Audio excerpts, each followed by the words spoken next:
우리는 어제 하박국서를 시작하면서 하박국이라는 한 사람이 현실 앞에서 하나님의 공동체, 하나님의 나라, 하나님의 백성들, 그러니까 우리로 말하면 교회의 부패와 세속성, 그 아픔을 놓고서 하나님 앞에서 그것을 끌어안고 씨름하고 있는 한 사람으로서 하박국을 소개했었습니다.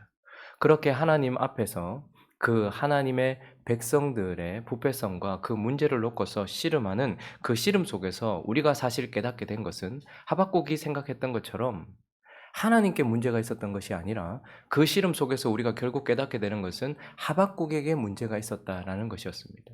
어제 우리가 말씀을 통해서 하박국 안에 있었던 문제가 무엇이었습니까? 하나님이 개입하고 계셨지만 보지 못했다라는 것이 문제였습니다. 하나님이 기도에 응답하셨지만 그가 그 기도의 응답을 보지 못했다라는 하나님에게 문제가 있는 것이 아니라 그 자신에게 문제가 있었다라는 것을 보았고, 뿐만 아니라 하나님이 개입하셔서 응답하셔서 이미 심판을 시작하고 계셨고 그들은 멸망 앞에 서 있었지만 하박국은 그것을 느끼지 못했다라는 것이 문제였습니다. 하나님은 이미 바벨론을 세우셔서 그들에게 일하기 시작하셨고 특별히 심판하기 시작하셨음에도 불구하고 하박국은 그것을 느끼지 못했다라는 것이 문제였습니다. 오늘 본문은 계속해서 이어지면서 이런 하나님의 음성을 듣고서 하박국이 두 번째 질문을 하는 것으로 시작이 되고 또다시 하박국 안에 있는 문제가 보여지게 됩니다. 하나님 앞에서 끌어안고서 자기의 공동체와 자신의 문제를 끌어안고서 하나님 앞에 씨름하고 있는 하박국 안에 보여지는 또 다른 문제점이 있는데 오늘 본문은 그것을 첫 번째 이렇게 말하고 있습니다. 하박국이 이해하지 못한다 라고 그의 문제를 우리에게 보여주고 있습니다. 자, 12절 읽어볼까요? 12절 있습니다. 시작. 선지자가 이르되 여호와 나의 하나님 나의 거룩한 이시여 주께서는 만세 전부터 계시지 아니하시니까 우리가 사망에 이르지 아니하리이다. 여호와여 주께서 심판하기 위하여 그들을 두셨나이다. 반석이시여 주께서 경계하기 위하여 그들을 세우셨나이다. 하박국이 첫 번째 질문을 했고 하나님은 그에게 응답을 하셨습니다. 그래서 그가 자신의 문제를 깨닫게 되었죠. 보지 못했다, 느끼지 못했다. 그런데 하나님의 음성을 듣고 나서 오히려 속이 시원해지고 하나님의 말씀을 듣고 나서 문제가 해결된 것이 아니라 더 큰 혼란에 빠졌습니다. 왜냐하면 하나님께서 그들을 사망에 이르는 심판을 주시겠다라고 말씀하셨기 때문이었어요. 여기 방금 읽었던 12절에 보면 여호와여 주께서 심판하시기 위하여 그들을 두셨나이다 이렇게 평서형으로 되어 있지만 하나님께서 바벨론을 우리의 심판의 도구로 세우신 것 맞습니까? 이런 의미입니다. 반석이시여 주께서 우리를 징계하시기 위하여서 바벨론을 세우신 것 맞습니까? 이렇게 혼란 속에 빠져서 하나님께 대묻고 있는 듯한 느낌을 주고 있습니다. 왜냐하면 13절은 먼저 또 13절도 읽어볼까요? 하나님의 성품에 대하여 그가 알고 있는 것을 말하고 있는데 13절에 있습니다. 시작. 주께서는 눈이 정결하심으로 악을 참아보지 못하시며 패역을 참아보지 못하시거늘 어찌하여 거짓된 자들을 방관하시며 악인이 자기보다 의로운 사람을 삼키는데도 잠잠하시나이까? 하나님께서 내가 유다를 심판할 것이고 그들을 새롭게 할 것이다 라고 말씀하실 때에 그런데 그 도구로 하나님께서 그들을 바벨론을 통해서 완전히 심판해 버릴 거다라고 말했을 때에 그가 혼란에 빠졌던 첫 번째 이유는 아니 하나님은 눈이 정결하셔서 악을 참아보지 못하시고 하나님은 패역을 참아보지 못하시는 하나님 아닙니까? 그런데 바벨론을 통해서 말입니까?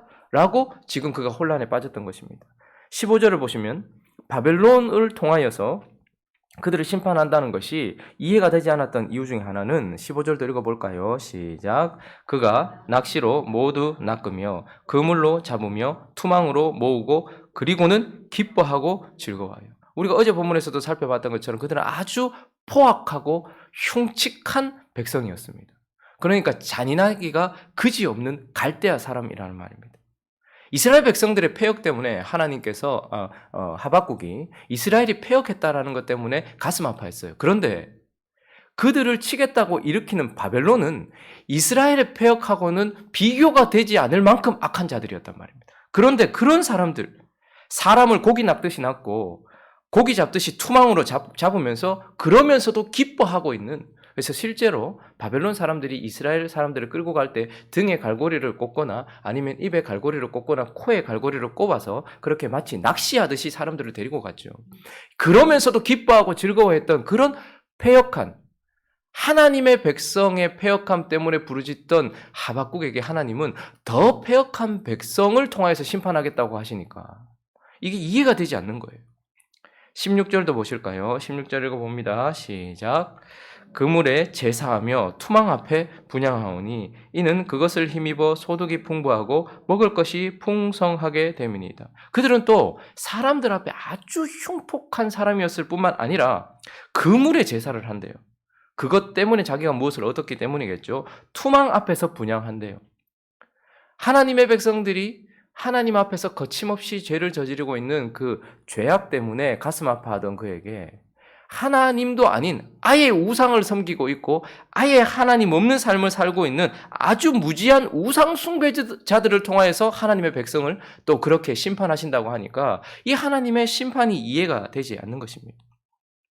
하나님의 백성을 완전히 사망에 이르는 심판에 하시겠다는 것도 이해가 되지 않지만 그러나 그 도구로 세우신 바벨론은 하나님의 백성 이스라엘보다 훨씬 악하고 훨씬 우상 숭배가 강한데 어찌 악인들을 통하여서 의인들을 심판하시냐 이 말입니다. 마치 교회가 세상에서 조롱을 당하고 더 악한 사람들을 통하여서 손가락질 받고 있는 듯한 그런 상황 속에서 그가 이런 방식을 택하고 있는 하나님이 이해가 되지 않는다라고 지금 말하고 있는 것입니다. 그러나 문제는 무엇이냐면 그가 이해하지 못한다라는 것이죠.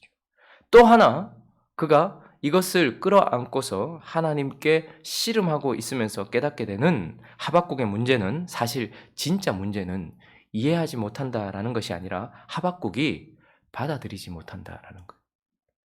다시 말하면 받아들이기 싫어한다 이 말입니다. 12절을 다시 한번 볼까요? 그가 하나님이 말씀하신 그 말씀에 토를 달고 있는데요. 선지자가 이르되 여호와 나의 하나님 나의 거룩한 이시여 주께서는 만세 전부터 계시지 아니하시니까 읽습니다. 시작. 우리가 사망에 이르지 아니하. 자 잠깐만요. 하나님은 그에게 사망에 이르는 징계와 심판을 말씀하셨습니다. 그런데 지금 하박국이 우리는 사망에 이르지 아니합니다. 이렇게 말하고 있는 것은 그것을 이해하지 못했다라기보다는 이해하기 싫어하는 것입니다. 받아들이기 싫은 것입니다. 하박국이 원했던 것은 정결함이고 거룩함이었지 심판이나 멸망이 아니었습니다. 하박국이 원했던 것은 리모델링이었지 재건축이 아니었다는 말입니다. 이 부분을 좀 바꿔주시기를 원했지 이 부분 때문에 전부를 무너뜨리는 것을 원하지 않았었다라는 말이죠. 그는 이 하나님의 백성들의 정결함과 거룩함을 원하면서 그것 때문에 성전이 무너지거나 혹은 성벽이 무너지거나 혹은 그 하나님의 백성들이 끌려가서 포로가 되고 또 그런 상황 속에서 마음을 돌이키게 되는 이런 전체적인 하나님께서 하시는 이 섭리와 역사는 받아들이기가 싫다 이 말입니다. 이걸 받아들일 수가 없었던 그의 문제지요. 이것은 하나님의 백성들에게 자주 나타나는 현상입니다. 마태복음 16장도 한번 가볼까요? 마태복음 16장 21절, 22절 우리가 잘 아는 말씀인데요. 이건 베드로의 모습만은 아닙니다. 읽어보겠습니다. 시작. 이때로부터 예수 그리스도께서 자기가 예루살렘에 올라가 장로들과 대제사장들과 서기관들에게 많은 고난을 받고 죽임을 당하고 제3일에 살아나야 할 것을 제자들에게 비로소 나타내시니 베드로가 예수를 붙들고 항변하여 이르되 주여 그리 마옵소서 이 일이 결코 주께 미치지 아니하리. 주님께서 비로소 이제 자기 백성을 구원하고 자기 백성을 거룩하게 하고 정결하게 하기 위하여서 하나님이 선택하셨던 길을 확 열어서 보여주셨습니다. 그 길은 자신의 백성들을 구원하기 위하여 자신의 왕이 무너지는 것이었습니다. 자신의 백성들을 구원하기 위하여 진정한 성전이 파괴되는 것이었습니다. 그런 것을 통하여서 하나님이 자신의 백성들을 구원하시려고 하신다라는 그 하나님의 방식을 들었을 때에 하나님의 음성을 들었을 때에 베드로가 예수를 붙잡고, 저기서는 멱살을 잡고 이런 뜻입니다. 멱살을 잡고 항변하여, 이 말은 그 길을 걸어가시는 주님을 옆길로 세우면서 말도 안 되는 소리 하지 마십시오라고 말하고 있었던 것입니다. 사실 베드로는 진짜 하나님의 나라가 일어나길 바랬고 하나님의 나라가 부흥하길 바랬어요. 그래서 그 나라의 부흥과 하나님의 나라가 정결하게 되기 위해서 하나님께서 선택하셨던 그 아들 예수 그리스도의 십자가로 말미암는 하나님의 그 역사를 들었을 때에 나타난 현상이 바로 이것이었습니다. 그를 옆으로 세워놓고 꾸짖는 것이죠. 우리에게 있어서 진짜 문제는 무엇입니까? 하박국에 있어서 문제는 무엇입니까? 보지 못했다는 것도 문제고 하나님이 하고 계시는 그 역사 속에 있으면서도 느끼지 못한다는 것도 문제예요. 그러나 이제 하나님이 그래서 내가 지금 개입하고 있고 내가 지금 응답하고 있으면 내가 지금 심판하고 있다라는 음성이 들려진다 할지라도 우리에게 있어서, 하박국에게 있어서 진짜 문제는 무엇이었습니까? 몰라서 모르는 게 아니에요. 그게 싫다라는 것입니다. 이해하고 싶지도 않고 이해할 수도 없다라는 것입니다. 자, 그러면 이제 그 시선을 우리에게 좀 돌려보죠. 우리는 어떠합니까? 우리는 하나님의 음성을 듣지 못해서 답답한 것입니까? 하나님께서 일하고 계시는 것에 대하여 느끼지 못했고 보지 못했다는 것에 대하여서 지적을 받고서 이제 하나님께서 일하시고 계시는구나 라는 것을 보게도 되고 지금 하나님께서 심판하고 계시는구나 하는 것을 느끼게도 되지만, 그러나 그 가운데서 우리는 그래서 아멘 하는 것입니까? 우리에게 있어서도 하박국과 똑같은 문제가 있지 않습니까? 나는 그것을 이해할 수도 없을 뿐만 아니라 이해하기도 싫은 거예요. 하나님이 그렇게 일하시는 것 자체가 싫은 것이죠. 우리가 보통 좋은 자녀들의 이름을 지을 때 보통 자기가 좋은 사람의 이름을 짓잖아요. 저는 요셉이라는 이름으로 자녀의 이름을 짓는 것은 봤지만 바울이라는 이름으로 자기 자녀의 이름을 짓는 사람들은 별로 못 봤어요. 그죠? 이제 그분이 선교사가 되었거나 하나님께 헌신하였을 때 그의 예명을 바울이라고 하는 건 보았지만 자기의 아들을 요셉 이렇게 이름 짓는 사람은 보았지만 바울 이렇게 짓는 사람은 보지 못했습니다. 왜냐하면 바울의 삶을 우리가 알고 있기 때문에 그렇습니다.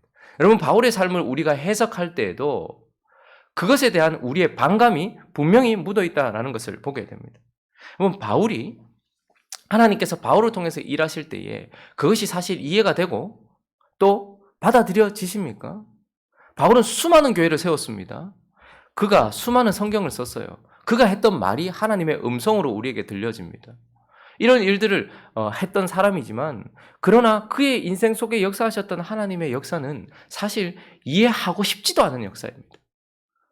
사도행전 1장 8절은 이렇게 말하고 있죠. 아주 영광스러운 우리의 사명을 우리에게 보여주고 있는데 오직 성령이 너희에게 임하시면 너희가 권능을 받고 예루살렘과 온 유대와 사마리아와 땅끝까지 이르러 내 증인이 되리라.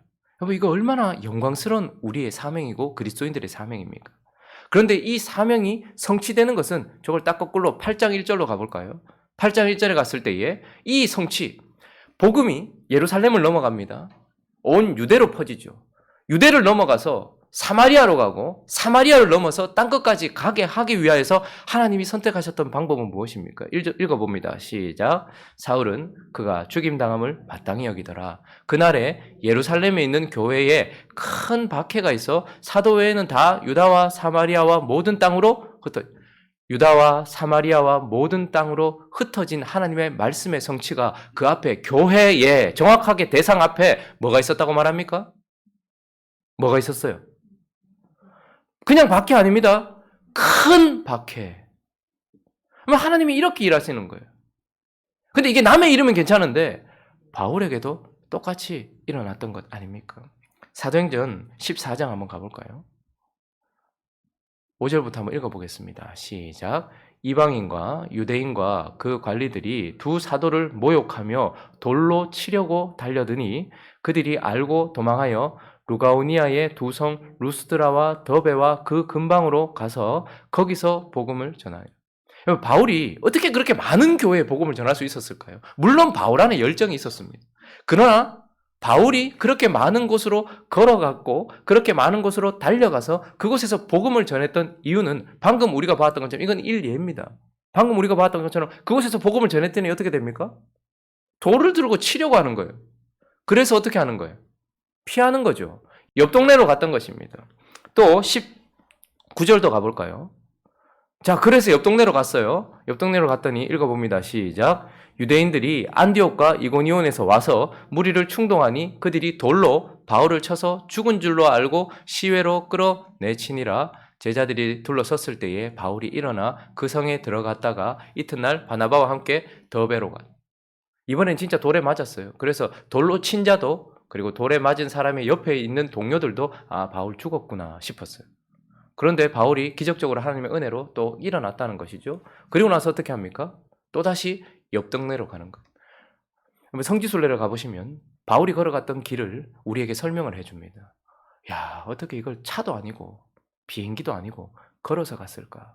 물론 바울 안에 살아있었던 하나님의 향한 열정도 있었습니다.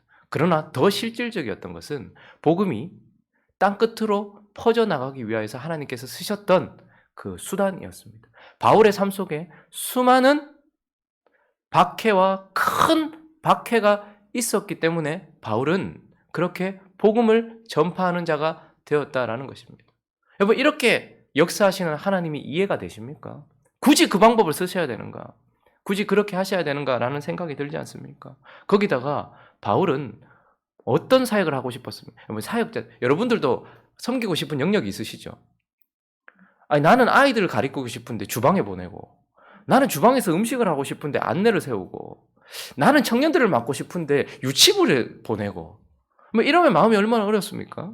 바울이 진짜 원했던 사역은 무엇입니까? 로마서 9장 3절은 이렇게 말하고 있습니다. 읽어보겠습니다. 시작. 나의 형제 곧 고륙의 친척을 위하여 내 자신이 저주를 받아 그리스도에게서 끊어질지라도 원하는 바로다. 바울이 진짜 사역하고 싶고 말씀을 전하고 싶었던 사람들은 누구냐면 나의 형제 곧 고륙의 친척, 즉 유대인의 사도가 되고 싶었습니다. 그런데 하나님은 베드로를 유대인의 사도로 세우셨고 이 바울 이렇게 자기 백성들을 향한 고륙의 친척을 향한 사랑으로 넘쳐서 내가 그리스도에게서 끊어지더라도 내가 이 사람들 앞에 복음을 전하고 싶다라고 말했던 그에게서는 멀리 보내서 이방인의 사도로 세우셨어요. 그런데 왜 그렇게 하셨습니까? 하나님께서 이걸 깨닫고 나서 바울이 깜짝 놀라죠. 그래서 하나님 찬양합니다. 하나님께서 왜 유대인들이 하나님의 아들 예수 그리스도를 받아들이지 못하게 하셨는가에 대한 하나님의 설명을 듣습니다. 유대인들은 율법도 들고 있었고 제사도 드리고 있었음에도 불구하고 그 아들을 버렸어요. 그래서 복음이 어떻게 됩니까? 그들의 버림으로 말미암아서 이방에게로 흘러가요. 그런데 이방 사람들은 복음을 듣고 돌아오네요. 이걸 통해서 하나님께서 뭘 하시는 것입니까? 이렇게 하나님 없이 살았던 더러운 인생들이 복음을 듣고서 하나님의 은혜로 말미암아 하나님의 긍휼로 말미암아 돌아오는 이 이방인들에게 베푸신 그 자비를 통하여서 똑같은 처지에 놓였어요. 이제는 유대인들도 예수를 버렸어요. 그래서 똑같은 처지에 놓여 있는 유대인들도 똑같은 복음과 똑같은 은혜로 다시 돌이키게 하시려는, 그래서 하나님은 이방인도 유대인도 모두 복음으로 그리고 모두 하나님의 은혜로 돌아오게 하시려고 하기 위하여서 복음이 잠시 동안 유대인들에게는 유대 사람들이 받아들이지 못하는 우둔하게 되는 일이 있었단 말입니다. 그래서 이제 유대인들이 복음을 듣기 위해서는 뭐죠? 이방인들의 수가 차야 되는 거예요. 바울이 진짜 원했던 유대인들의 돌아옴을 위하여서 지금 시급하게 일어나야 될 일은 무엇이냐면 이방인들의 수가 차는 것이었습니다. 그래서 바울이 그렇게 원했던 유대인들을 위하여 사역하는 것이 무엇인지를 하나님께서 말씀하시면서 이방인들에게 보냈던 것이죠. 여러분, 이런 하나님의 방식과 이런 하나님의 일하심이 마음에 드냐 이 말입니다. 그리고 바울은 또 어떤 사람이었습니까? 바울은 3천층에 올라갔던 사람이에요. 유대인들은 하늘을 세 개로 나누죠. 하나는 우리가 눈으로 볼 수 있는 하늘, 그리고 그 위에, 그죠? 우주 공간. 그리고 또 하나는요, 하나님이 계시는 하늘. 그런데 바울이 어디 갔다고요? 1층도 아니고 2층도 아니고 3층 올라갔다 왔다라고 말합니다. 그리고 바울은 그가 하는 모든 말이 말씀이 되어서 우리에게 오고 오는 세대에 하나님의 말씀으로 쓰여졌어요. 자, 그랬더니 그가 받았던 은혜가 너무 큰 거예요. 고린도후서 12장 7절 한번 볼까요? 그래서 한번 읽어봅니다. 시작. 여러 계시를 받은 것이 지극히 크므로 너무 자만하지 않게 하시려고 내 육체의 가시 곧 사탄의 사자를 주셨으니 이는 나를 쳐서 너무 자만하지 않게 하려. 그가 받은 은혜가 너무 큰 거예요. 문제는 우리가 은혜가 없어서 망하는 것이 아니라 너무 많이 은혜 받아서 너무 복을 많이 가지고 있어서 문제거든요. 그래서 하나님은 그 복으로부터 바울을 보호하셔야 했습니다. 그런데 그를 보호하기 위해서 하나님은 더 큰 은혜를 주신 것이 아니고 어떻게 하신 거예요? 가시를 주셨다 이렇게 말합니다. 그에게 가시가 있었던 이유는 하나님이 그를 보호하시기 위한 수단이었다라는 것이죠. 복음을 전하기 위하여서 돌을 허락하시고 그를 보호하기 위하여서 가시를 허락하시며 그가 원하는 사역을 위하여서 반대로 보내시는 듯한 이런 하나님의 섭리와 하나님의 역사 앞에서 우리는 바울을 해석할 때에 사실 정말 받아들이기 힘들고 받아들이기 어려운 것이죠. 그런데 이런 일들이 바울에게만 있습니까? 저와 여러분들의 삶 속에 있지 않습니까? 우리는 하나님을 몰라서가 아니라 하나님을 이해할 수 없어서 이해하기 싫어서 어려움을 겪고 있는 것입니다. 왜 우리가 여기 있는 것입니까? 저는 사역하다 보면 어떤 사람의 인생 속에 하나님께서 하시는 일이 너무 이런 말씀 좀 불경스럽지만 이거 꼭 이렇게까지 하셔야 했나? 너무 심한 것 아닌가? 제가 장례식 가면 항상 얘기하는 말이 있습니다. 제가 가장 어린 아이의 장례식, 9살 난 아이의 장례식을 치렀을 때에 그의 아버지는 사실 예수를 믿는 사람이 아니었어요. 근데 그 아들이 죽으면서까지도 마지막까지도 아빠하고 교회에서 예배드리고 아빠는 늘 그 아이와 엄마와 그 형을 그냥 교회 앞에까지만 태워주고 마당에서 항상 기다리거나 아니면 집에 갔었어요. 그런데 이 아이가 아빠가 보는 눈앞에서 죽습니다. 그 9살 난 아이가. 그런데 그 일을 통하여서 그 아버지가 돌아와요. 좋은 일이긴 하죠. 그 일을 통하여서 아버지가 주를 믿게 되었으니까요. 근데 꼭 그렇게까지만 하셔야 했는가? 이런 생각들이 들 때가 있습니다. 남의 이야기뿐만 아니라 저와 여러분이 그런 일들을 겪지 않습니까? 꼭 그때 그 일이 일어나야 했나? 꼭 내가 그때 그렇게 욕을 먹었어야 했나? 꼭 하나님 이런 식으로 하셔야 되나? 꼭 나를 여기로 부르시기 위해서 꼭 그렇게까지만 하셔야 했는가? 내 자식이 그러야 됐고 내 사업이 그러해야 됐고 내 처지가 그러하여야 했는가? 그리고 지금도 꼭 이래야만 하는가? 라는 하나님을 향한 반문 이런 것들이 우리에게 문제가 되는 것 아닙니까? 하박국만이 아니라 저와 여러분이 이런 하나님 앞에 대한 이해하고 싶지도 않고 이해할 수도 없는 이런 상황들이 있다라는 것이죠. 자, 그러면 이제 우리는 어떠해야 하는 것입니까? 하박국의 모습을 볼까요? 오늘 마지막 절 하박국 2장 1절을 한번 읽어보겠습니다. 시작. 내가 내 파수하는 곳에 서며 성루에 서리라. 그가 내게 무엇이라 말씀하실는지 기다리고 바라보며 나의 질문에 대하여 어떻게 대답하실는지 보리라 하여. 선지자들은 언제나 파수꾼으로 이렇게 묘사가 되죠. 그것은 자기 백성들에게 무엇인가 말하기 위하여서 주목하고 서 있는 장면을 말합니다. 그런데 오늘 참 하박국은 희한한 선지자예요. 그는 백성들에게 말하기 위하여 높은 곳에 자기의 곳에 서 있는 것이 아니라 그의 파수하는 자리는 내 파수하는 곳은 하나님이 내게 말씀하시기 위하여 듣게 되는 자리였습니다. 그러니 그는 지금 무엇을 하고 있는 것입니까? 이해되지도 않고 이해하고 싶지도 않지만 하나님을 기다리고 있는 것입니다. 무엇을요? 하나님이 그렇게 하셔야만 했던 이유, 하나님이 그렇게 일하시려고 했던 그 말씀에 대하여, 그 내용에 대하여 듣겠다라는 마음으로 지금 기다리고 있는 것입니다. 우리에게도 이것은 필요합니다. 덮어놓고 믿는 것이 진짜 믿음입니까? 아니면 반문하며 눈물 흘리며 때를 쓰며 하나님께 붙잡고 하나님을 붙잡고 하나님 이게 왜 이렇습니까? 라고 묻는 것이 진짜 믿음일까요? 시편 전체는 그런 내용들을 우리에게 보여주고 있고 하박국 또한 그렇습니다. 우리에게 정말 필요한 것은 무엇이냐면 그 일에 대하여 왜 그렇게 하셔야만 하는지 그리고 하나님은 왜 그런 방식으로 일하시는지 그리고 하나님이 나를 향해 하시려고 하는 그 일이 정말로 내게 최선인 건지에 대한 하나님의 항변, 하나님의 변명 혹은 하나님의 음성을 듣기 위하여 기다리는 것이 우리에게도 필요한 것입니다. 하박국은 그 밤에 그 높은 곳에서 하나님의 음성을 들으려고 기다렸습니다. 그러나 여기서 말하는 기다림이란 단지 우리에게 말씀해 주시는 하나님의 말씀을 기다린다는 것만이 아니라 이제 여기서 기다린다는 것은 무엇입니까? 하나님의 음성을 기다린다는 것도 포함되지만 하나님의 음성을 듣고 이해할 때까지 기다린다라는 것입니다. 여러분 기도를 이렇게까지 해보셨습니까? 내 할 말만 쏟아내고 내 마음만 쏟아낸 채 하나님의 음성을 기다리지도 않은 채 그냥 그 자리를 박차고 일어날 때가 얼마나 많으며 그리고 하나님이 말씀하셔도 그 말씀을 이해하기까지 그 자리에서 땀이 피가 되기까지 그렇게 기도하신 예수님처럼 기도하면서 그렇게 이해할 때까지 기다리느냐. 우리는 그런 기도를 하지 않을 때가 얼마나 많습니까? 그리고 여기서 기다린다는 것은 하나님의 음성을 기다리고 그 음성을 이해할 때까지 그 자리에 머물며 기다린다는 뜻이기도 하지만 그게 이해되든 이해되지 않든 받아들이기까지 거기 머문다라는 뜻입니다. 하나님이 만약에 내게서 그 사람을 데리고 가셔야 한다면, 하나님이 만약에 나를 망하게 하셔야만 했다면, 하나님이 만약에 그때 그 순간 내가 그런 치욕을 당해야만 했다라고 한다면, 그리고 그 일을 겪어야만 했다면 내가 이해될 때까지 기다려야 되겠지만 끝까지 이해하지 못한다 할지라도 우리는 그 가운데서 그것을 받아들일 때까지 그 자리에서 기다려야 한다라는 것입니다. 우리는 어떻게 해야 될까요?